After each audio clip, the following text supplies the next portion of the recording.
শীতকাল মানেই হলো পিঠেপুলি খাওয়ার দিন। আর পিঠেপুলি খেতে ভালোবাসে না এমন মানুষের সংখ্যা সত্যিই কম। তো আজকে ছেলের আবদারে আমি করব দুধ পুলি। তো দুধ পুলি করার জন্য এখানে কিছুটা নারকেল আমি প্রথমেই কুড়িয়ে নিয়েছি। আর নারকেলটাকে আমি একটা পাত্রে নিয়ে নিলাম। আর এখানে আমি কিছুটা ঝোলা খেজুরের গুড় দিয়েছি। আর কিছুটা আমি দিয়ে দেবো এখানে খেজুরের পাটালি গুড়। পাটালি গুড়টা কেটে নিয়েছি। খেজুরের ঝোলা গুড়টা কম ছিল, সে কারণে আমি কিছুটা পাটালি গুড় মিশিয়ে নিয়েছি। এরপর নারকেল কোড়াটাকে হাত দিয়ে খুব ভালোভাবে মাখতে হবে। নারকেলটাকে গুড়ের সঙ্গে ভালো করে মেখে নিতে হবে।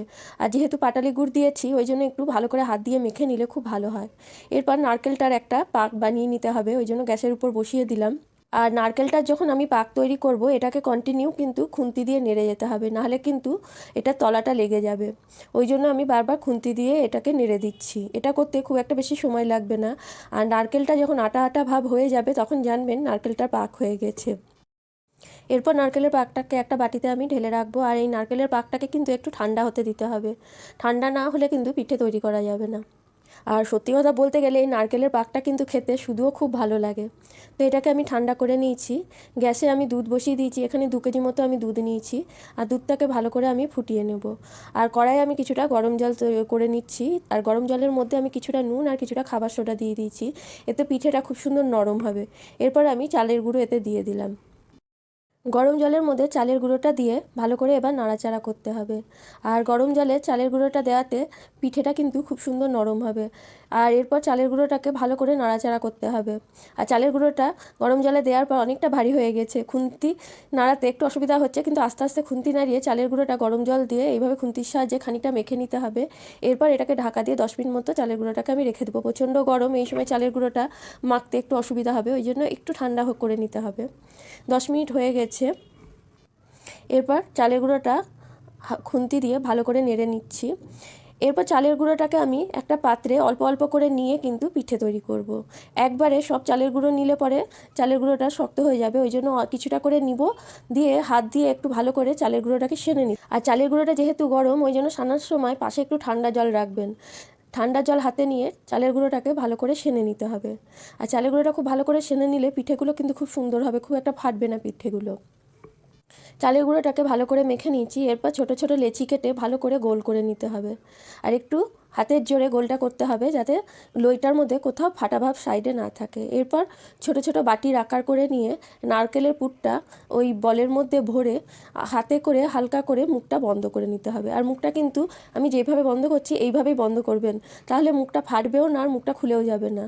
এইভাবে আমি পিঠেগুলো অনেকগুলোই তৈরি করছি। আর সত্যি কথা বলতে গেলে এই পিঠে কিন্তু একটু করে মন ভরে না, মনে হয় অনেকগুলো করি। একদিনে পিঠে খেয়ে শেষ হবে না, 2-1 দিনে এই পিঠেটা শেষ হবে। আমি অনেকটাই পিঠে বানাচ্ছি। আর এই পিঠে বানাতে গেলে কিন্তু একজনের দ্বারা সম্ভব না, ওই জন্য আমার কর্তামশাইও এই পিঠে বানাতে গেলে আমাকে অনেকটা সাহায্য করে। আমার থেকে ভালো কিন্তু পিঠেগুলো ও খুব সুন্দর গড়ে।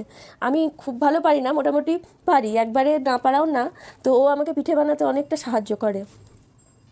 আর পিঠে খেতে যেমন ভালো লাগে, তো করতেও একটুখানি কষ্ট করতে হবে, কারণ গোটা বছর কিন্তু আমরা এই পিঠে বানাই না, শীত এলেই কিন্তু আমাদের পিঠে খেতে খুব মন চায়। তো এই পিঠেগুলো আমি অনেকগুলোই তৈরি করে নিয়েছি। আর এই পিঠের মধ্যে নারকেলের পুরটা খুব ভালো লাগে, মুখে যখন নারকেলের পুরটা পড়ে তখন যেন মনে হয় আরও সুন্দর লাগে পিঠেটা খেতে।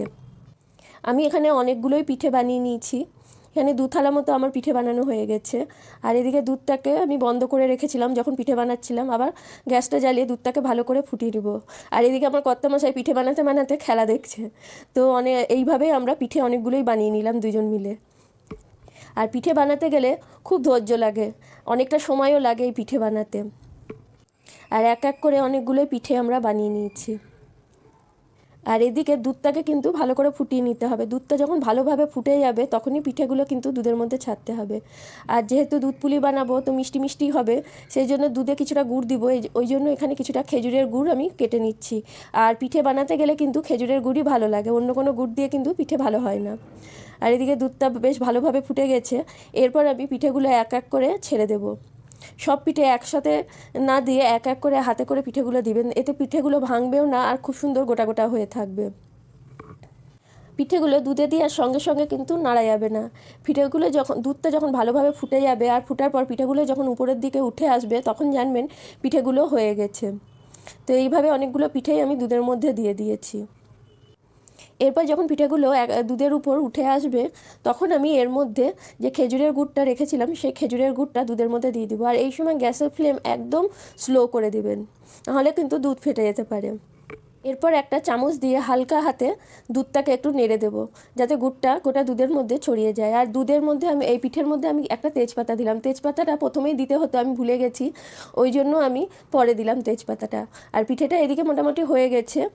আর কিছুক্ষণ হালকাভাবে ফুটিয়ে নেওয়ার পর আমি গ্যাসটা বন্ধ করে দেবো। আমাদের দুধ পুলি হয়ে গেছে। এবার গ্যাস বন্ধ করে এটাকে আমি 10 মিনিট মতো ঢেকে রেখেছিলাম। আর যখন এরকম দুধ পুলি করবেন বা কোনো পিঠে পুলি চালের গুঁড়ো দিয়ে করবেন, সেই পিঠে পুলি করার সময় কিন্তু অবশ্যই সেদ্ধ চালের গুঁড়ো ব্যবহার করবেন। আতপ চালের গুঁড়ো দিয়ে করলে কিন্তু সেই দুধ পুলি বা অন্য কোনো পিঠে কিন্তু শক্ত হয়ে যায়। আমি বেশিরভাগ পিঠে পুলি যে চালের গুঁড়োটা ব্যবহার করি, সেদ্ধ চালই ব্যবহার করি, সেদ্ধ চালের গুঁড়ো। তো পিঠে পুলিটা নরমও থাকে, বাসি খেলেও কিন্তু এই পিঠেটা নরম থাকে। আর দেখেছেন কতটা নরম হয়েছে। তো আমার এই রেসিপিটি যদি ভালো লাগে অবশ্যই কমেন্ট করেন। Thank you.